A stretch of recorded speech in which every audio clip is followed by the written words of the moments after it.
So, if we now move to the Chief Executive's report, item 17. Is it possible just to get an understanding of when lunch will be today? I'm hoping that we can get through reasonably quickly the rest of the open agenda, move into public excluded, take a half-hour lunch break, then come back and do the public excluded. So that's my intention. I don't know whether Leanne had raised any expectation that was different than that before the meeting. Great. All right. So the Chief Executive's report, the recommendation is to receive the report, but are there any questions for Carleen before we move to that? Yanni. Does anybody else have a question while we're waiting for Yanni? Tim. Did you enjoy the World Cup rugby the other week? I did actually. It's fantastic. The rugby league. Yes. Yeah, I did. Thank you. Whitewash, but there you go. Aaron. It's a slightly scientific question, sorry, Carleen, but it's around with this looking to cut our carbon emissions before we get everyone completely signed on. Has anyone done any work around if the climate keeps changing, we'll lose the easterly? Because if it does, I might buy a Hummer. I'm just saying. Oh, more intent. Okay. I thought that was a joke. I had to share it with laugh. Okay. Yanni, how are we going? Yep, okay. So, I did put this question through beforehand around the Cranford Street road widening, and I've had a response back, but it doesn't make much sense. There was a media article about the loss of on-street parking along the northern extension, corridor extension along Cranford Street. So I was just trying to understand where that's come from. I'd asked for a copy of the plan from the Environment Court designation and the copy that was being proposed by staff. And so that's not specifically in my report, except to say that staff went and attended an information system. But the response that you've got is that staff are doing a report and an update to ELT and elected members in the next couple of weeks. So we'll my to question provide you with some of that information. Following that is then why are the people in the newspaper saying that they're losing on-street parking and they're going to challenge it? Well, perhaps we can understand that when staff provide that report. I can't tell you. It's already in the media.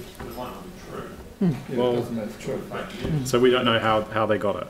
Well, let's wait for the report. Well, it didn't come from us, as far as I know. Okay, so the specific question has been answered. We've got a report coming in the next couple of weeks. That'll give us an opportunity to ask any further questions with that report in front of us at that time. Phil. Oh, sorry, I just had another question. One more from Yanni, yep. Which was around the Bromley odour issue. I think the community board made some comment, but that, I don't know whether the Chief Executive just wants to give a bit more of an outline or an update on that progress, because they have some of the stuff the community board referred to wasn't quite accurate. Yeah. So we continue to work with ECAN to get a joint program around monitoring of odours and a work program around them. If something's proven, then how we respond to that. I guess some of the issues are we have different responsibilities in terms of that work. And so just sorting through that. So what I've said is that we're still working towards a commitment from ECAN to have a joint program. So if I might, the community liaison group has been re-established. It's 21st of November. So and it meets quarterly, not monthly. Yeah. And so that's back on track. It was delayed or deferred for a few instances. So I think it's just important to correct that. But have you got any sense of when the report is coming? The joint monitoring is beginning, because what I don't understand is, we passed that resolution over a year ago. ECAN, we've been advised that we're waiting for ECAN to confirm a start date, but I don't understand why it's taking so long. And I guess the question for you is, do we need to elevate it to the chair of the regional council? Well, I think we've done that previously. I think that was a topic of conversation when ECAN and the council met. I certainly recall that. It is about working through the different responsibilities and who contributes to the funding of that monitoring program as well. So it's just really at that point, continues at that point of working through those issues. So I can't give you a commitment of when it's going to start. But staff did respond to you that they'll have a bit of a timeline of what's happened up to date. to you later in the day or the week. Right, but is there anything from council's end that's holding up? My understanding is the delay is solely focused on ECAN at the moment. There's nothing from our end that I'm aware of. Thank you. Thank you. Phil. Andrew, Carleen, thank you for your report. And yesterday in the ETI committee, I commented about the Asia Pacific Cycling Congress too, and thank the staff for their huge involvement.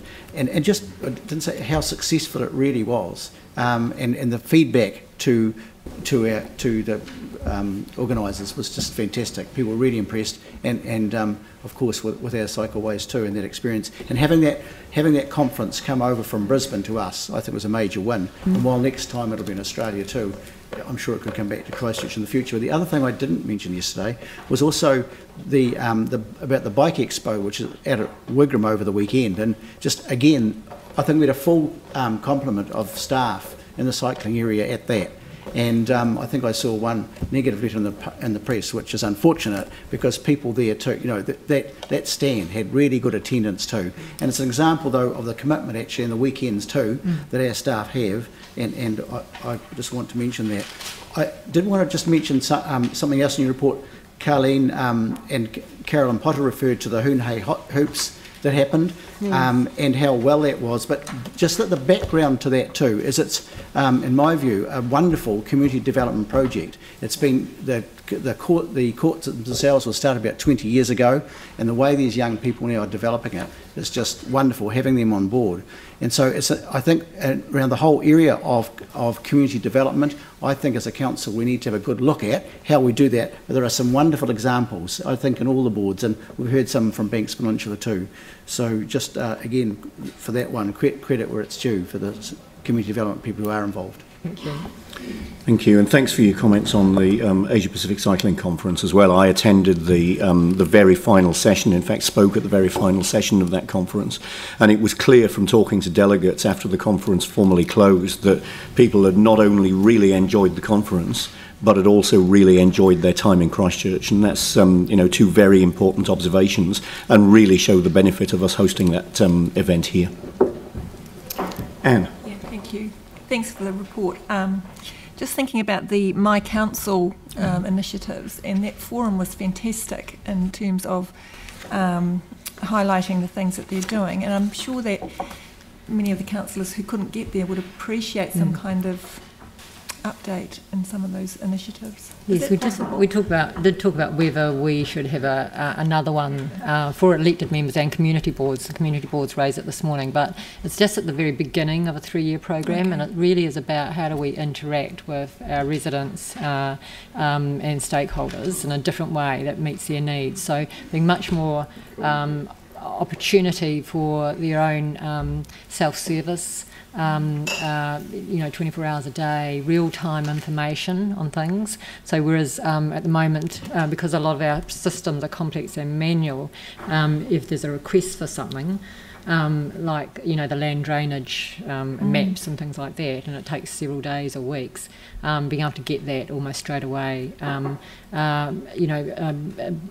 better connection with our in terms of complaints and a request for service and how that flows out, being able to provide better information to people, more information on our website that people can access just directly, a whole range of things, and also simplifying some of our systems to make it easier both for staff but also to make it more efficient, but also in terms of, again, when people interact with us.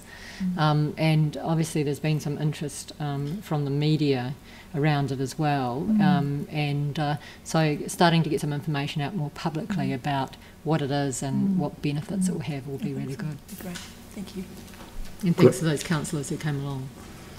Great, thank you. So we've got a resolution in front of us to receive the report, which I'm happy to move. Tim Scandrett will second. All those in favour? Against? That's carried.